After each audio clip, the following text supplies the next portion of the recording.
Hi, my name is Amy. Thank you very much for watching, and let's make some bad financial decisions together. This is for entertainment purposes only, so if you're entertained, please like and subscribe. I would really appreciate that. So, yesterday I took you through how much I earned in August, and I think I may have went through it a little bit too fast and did not spend enough time with my spreadsheet because some people have expressed that they were confused about what I was talking about. So I'd like to take my time because I was admittedly trying to get to the grocery store. So let's just take some time and go through this. So every month this year, I have been tracking my progress with this spreadsheet. This is how I am accountable to myself. And basically, at the beginning of each month, I write down how much money my portfolio had at the beginning of the month, and then I write down how much money I had at the end of the month. So, and the number I'm using is not, when I first go onto Robinhood, it's not this number. It's when I go into my account and I click on investing, it's this number. So it's my total amount that I have in my portfolio. That's what I'm recording here. So I have fluctuated a lot this year. I started out with $53,000, and in March when we had the pullback, I had $29,000, which is not amazing. And so at some point in May, I had $79,000. And the way that this grew to $200,000 was I did my indirect IRA rollover. I sold my Bitcoin. I did 2 401k loans. Like, there was a lot of things that went into making this $200,000. But in August, what I did was at the very beginning of the month, because I knew I was going to take $80,000 out in a margin loan. So I sold out all of my margin after after the beginning of the month. So I started out with $220,000 and I wound up with $175,000, but it's not really a loss because I just sold that amount in order to have enough cash to be able to take out the margin loan. So it's not like there was a major 10% pullback and the value of the equities that I have is now less. It's just that I sold out of the equities to make cash, and then that cash wound up being a margin loan. So hopefully that explains that a little bit better and a little bit more. So I did get $9,574.34 in distributions in August. And so I also started tracking 2 new things in August. Basically, this is how I'm going to keep track of what I'm paying for.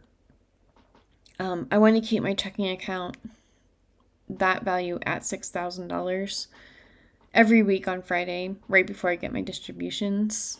And for the majority of things, I want to use that money from that distribution to make sure that I have enough buffer in my checking account so that I can pay my bills and nothing weird happens with that.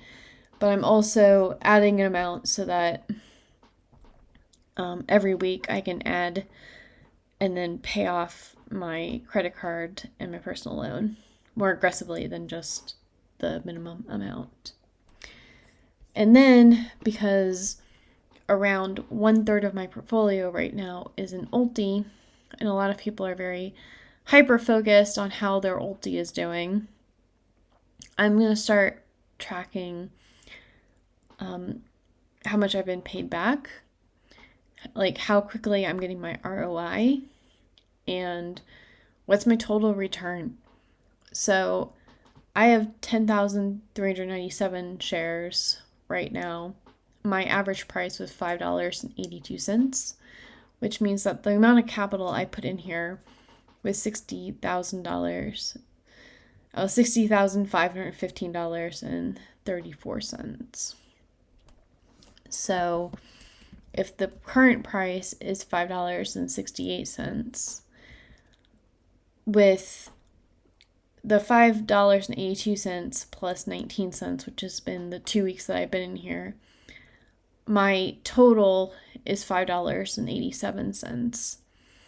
So, and I'm also, because September is coming, September is generally a pretty weak month, so I'm not going to get very hyper if my total return on ULTY for a few months is negative. But I thought that I'd be interested. I used to do a similar thing for Misty to keep track of what is my ROI. So far with 2 payments, I've got 3.35% ROI. So I think at this pace, it might actually take me 100 distributions to get my money back from ULTY, and then after that, everything's profit for me personally. So I just created my September tab, which looks a little bit different from my August. I did not do any August options in my taxable account. I just don't have the margin buffer to support that. But this is what my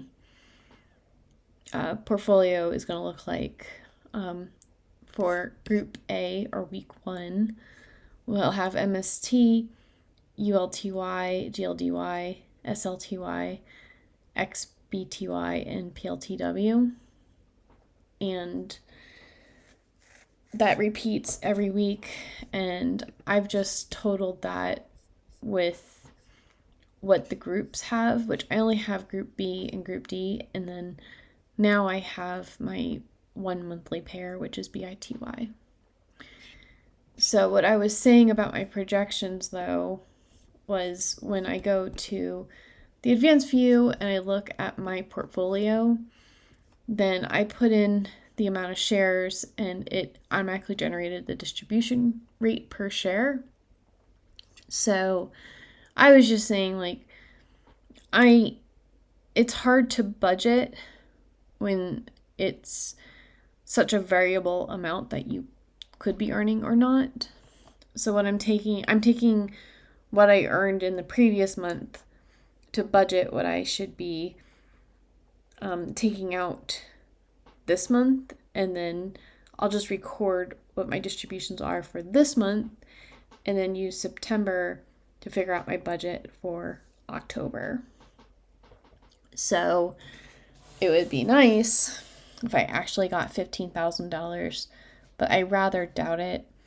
In my mind, I'm going to earn $9,000, so we'll see if it's $6,000, $9,000, $15,000. In any case, as long as I get more than $6,000, I'll be able to at least be current on all of my bills. So, hopefully that cleared up what we were looking at in the spreadsheet. Hopefully in the future, because I'm hoping not to change my strategy that much until at least my credit cards are paid off and I've paid the majority of my personal loan.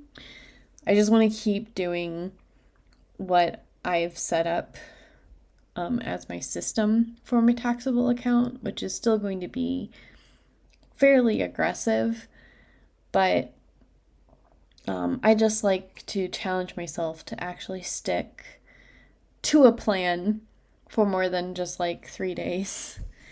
I would appreciate that. And in case you're wondering, right now, my margin buffer has increased a little bit, not a lot. It was at like 30%, but now it's at 32.56%, which going into September, not an ideal amount of margin buffer to have. And what I did was I was too stubborn with having the same amount of equity invested as before I took out this $80,000 of margin. But my portfolio right now is too risky to have a lot of margin out. So I've made rules for myself. I'll go over it in a different video, but basically, when my portfolio is between 30 and 50% margin maintenance, after I pay my bills for the week, everything that's left over, I'll reinvest 50% of it and use 50% of it to pay down my margin. And then when I figure out my budget for October, I'll use what dollar amount this number is going to be. That way every week I have like basically a set amount that I'm taking out so that I can do my bills and pay for my credit card and pay my personal loan. Anyways, let's see. We have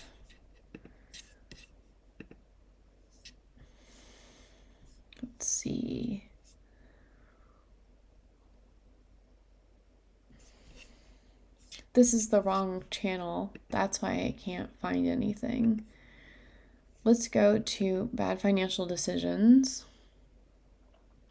Thank you to the 3,632 of you that decided that you're very entertained by what you're seeing. I really do appreciate it. And if you are entertained, please like and subscribe. I really enjoy making my bad financial decisions with you. So then I'd like to thank, in my opinion, Abdullah, Jeddah, and Omega Werewolf X. And thank you so much for being members and choosing to make your bad financial decisions with me. The memberships get you off-brand videos, me making food and gardening and just random things that are not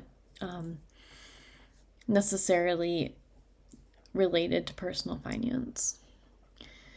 So, yeah. Let me know if that clarified things for you for my spreadsheet. It's just a way for me to track things for myself so that I'm keeping myself on the straight and narrow. I just wish that this told a better story, because like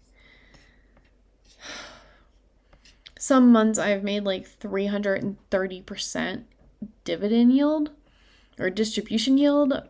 Last month, in July, I had 149% distribution yield, but in June, I only had a 14% distribution yield.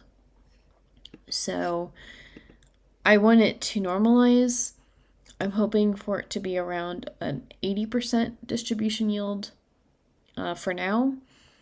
But as I am able to reinvest into more stable funds, then hopefully it'll go down and actually be like around the 65% yield with all my high yield stuff. So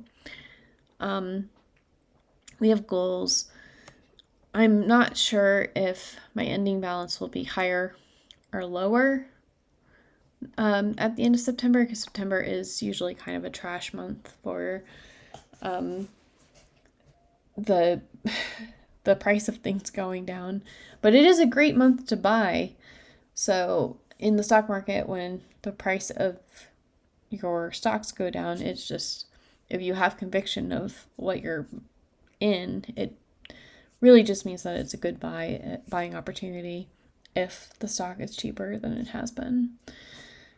Anyways, do you have any exciting plans for Labor Day? And what are your plans for this month for things that you're going to buy? I'll talk to you later. Bye.